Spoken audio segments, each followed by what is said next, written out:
আসসালামু আলাইকুম রহমতুল্লাহ। ডক্টর মোহাম্মদ ইউনুসকে ক্ষমতায় রাখতে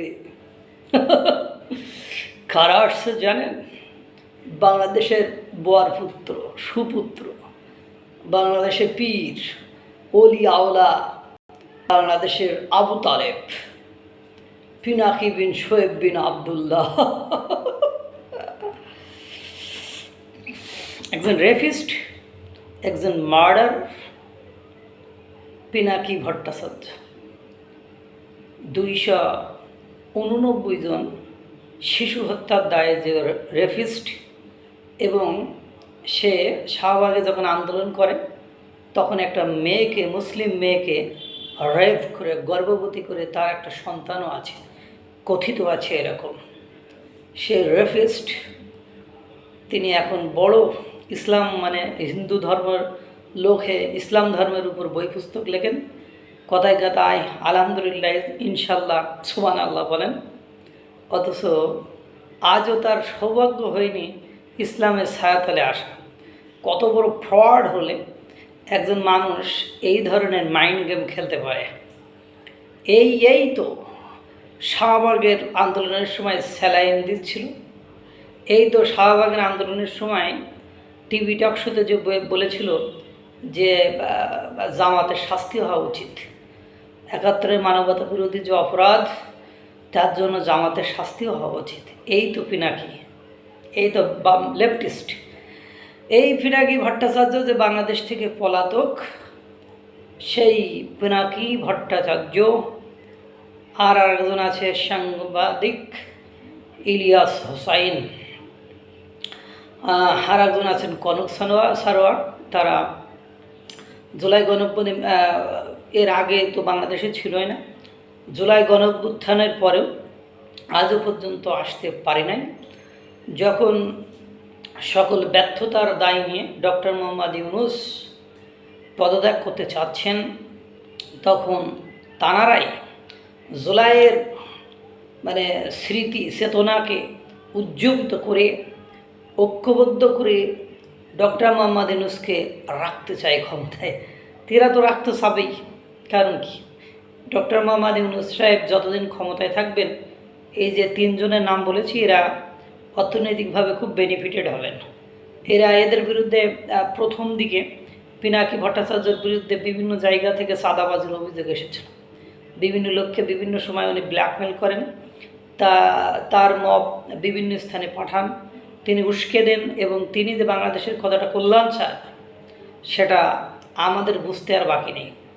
এখন ওনারা বলছেন যে বাংলাদেশের সাধারণ জনগণ ডক্টর মোহাম্মদ ইউনুসকে ক্ষমতায় রাখতে চায়, কিন্তু দুর্ভাগ্য হলেও সত্য যে সেই সাধারণ জনগণকে এই পিনাকি ভট্টাচার্য, সেই সাধারণ জনগণকে ইলিয়াস, সেই সাধারণ জনগণকে এই কনক সারোয়ার, যারা তাদের মনোনীত, তাদের ভালোবাসার সরকার, তাদের জাতীয় নিরাপত্তা উপদেষ্টা ডক্টর খলিলুর রহমান সহ তাদের ভালোবাসার লোকগুলো যখন ক্ষমতায় থাকে তখনও বাংলাদেশে আসতে পারে না।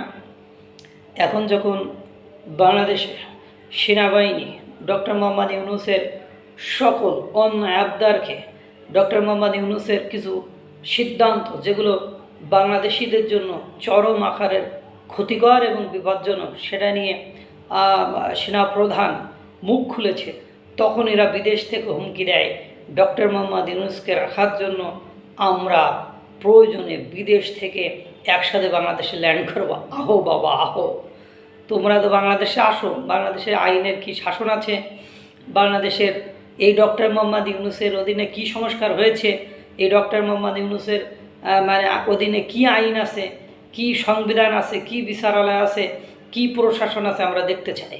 কাম আসো না ভাইয়া, বিদেশ থেকে বাংলাদেশে আসো, দেখতে চাই আমরা যা কি আইনের শাসন আছে। আসো না, আর ধৈর্য ধারণ করা যাচ্ছে না, প্রথম কথা। 2 নম্বর কথা হলো, এদিকে ব্যারিস্টার ফুয়াদ, তিনি আবার বিএনপির বলেছেন 17 বছর ধরে কোথায় ছিলেন। তা তুমি 17 বছর ধরে কোথায় ছিলা? তুমি এখন সেনাবাহিনীকে থ্রেট করো। 17 বছর আগে মানে 5ই আগস্টের আগে তুমি সেনাবাহিনীকে কীভাবে কোনোভাবে থ্রেট করতে পেরেছিলে? তুমি সেনাবাহিনী নিয়ে আবার কথা তুলেছ। তুমি সেনাবাহিনী 5ই আগস্টের আগে কোনো দিন বলেছে যে দেশের দায়িত্ব আমি নিলাম। সেনাবাহিনীকে 5ই আগস্টের আগে এতদিন ফিল্ডে থাকতে হয়েছিল মধুমাতাল, ব্যারিস্টার হয়েছ ধুতু খেয়ে, তুমি দুধু খেয়ে ব্যারিস্টার হয়েছ। তোমার মতো ব্যারিস্টার ফাউল, কারণ তোমার কথার কেউ উত্তর করে না, এই জন্য তুমি পেরে যাও। তুমি 17 বছর ধরে এই ধরনের ল্যাঙ্গুয়েজ কি ব্যবহার করতে পেরেছিলে ব্যারিস্টার ফুয়াদ? তুমি এই যে আজকে দেশের স্বাধীনতা সার্বভৌমত্ব রক্ষার জন্য রাত দিন সমান করে সেনাবাহিনী মাঠে কাজ করে যাচ্ছে, এটা কেন সেনাবাহিনীকে মাঠে থাকতে হচ্ছে? তাহলে সেনাবাহিনী তার সম্মানের জায়গাটা হারিয়ে যাচ্ছে দিন দিন। পুলিশের মতো তাদেরকেও তোমরা লাঞ্ছিত করা, তাদেরকে অপমানিত করা, তাদেরকে টর্চার করার মতো, তাদেরকে থ্রেট করতেছো, তাদেরকে উড়িয়ে দেওয়ার মতো, তাদেরকে জন্তু জানোয়ারের সাথে তুলনা করতেছো ব্যারিস্টার ফুয়াদ। তারা যে তোমার এখনও সহ্য করে আছে, তোমার এখনও যে কিছু করি নাই, এটা তোমার 7 কপালের 1 কপাল। তোমরা যে লাফালাফি করেছো, এই লাফালাফি বেশি দিন থাকবে না। বিএনপি যদি কোনো কারণে না ঘাড় না ঘোরায়, তাহলে দেখবা অঘটন ঘটবে। আল্লাহ তাআলা সকলকে ভালো রাখুক, সুস্থ রাখুক। আর এই 3 মানে পিনাকি ভট্টাচার্য, ইলিয়াস আর কনক সারওয়ারকে দেশে নিয়ে আসুক।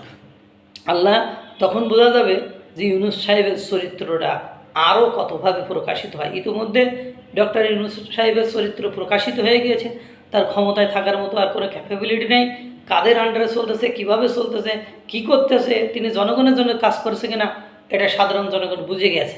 সাধারণ জনগণ যদি চাইতো, তাহলে এই আন্দোলন, এই যে যারা যমুনায় যে আন্দোলন করে, এরা কি সাধারণ জনগণ নয়? এই যে শ্রমিকরা যে করে, তো এই শ্রমিক বিক্রি হয় কেন? ডক্টর মোহাম্মদ ইউনূস সাহেব এত কী সুখে রেখেছে যে এই শ্রমিকরা বিক্রি হয়?